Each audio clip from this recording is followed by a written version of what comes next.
तर आज मस्त घरी बनवली आहे दमदार चिकन बिर्याणी. बिर्याणी बनवण्यासाठी लागणारं साहित्य आता तुम्ही बघतच आहात. तर सुरुवात केली हेवी मॅरिनेशनने. चिकनमध्ये आपण घातलं दही, लाल तिखट, धने पावडर, बिर्याणी मसाला, गरम मसाला, आलं लसूण पेस्ट.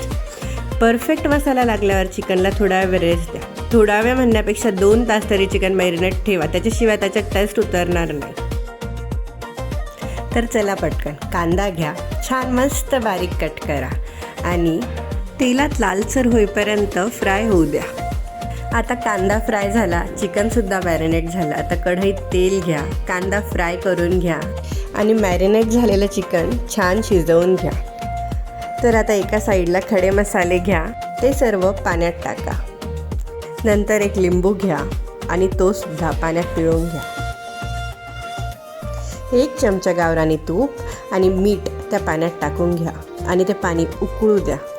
पाण्याला उकळी आल्यानंतर त्याच्यात आपण भिजवलेला तांदूळ टाकून घ्या आणि तो 70% शिजू द्या. तो शिजलेला राईस चिकनवर टाका. त्याच्यावर आपण फ्राय केलेला कांदा, तूप हे सगळं लावून त्याला पॅक करा आणि दम द्यायला एका तव्यावर ठेवा. छान पॅक करून ती बिर्याणी 20 मिनिट दम होऊ द्या. तर मित्रांनो, मस्त बिर्याणी दम लागल्यानंतर एका प्लेटमध्ये काढून घ्या. तर फायनल रिझल्ट बघा. तर बायकोने बनवलेली अशी छान खूप जबरदस्त बिर्याणी. वाह, टेस्ट करण्याची मज्जाच वेगळी. जर ही रेसिपी आवडली असेल तर नक्की लाईक, शेअर, कमेंट करा.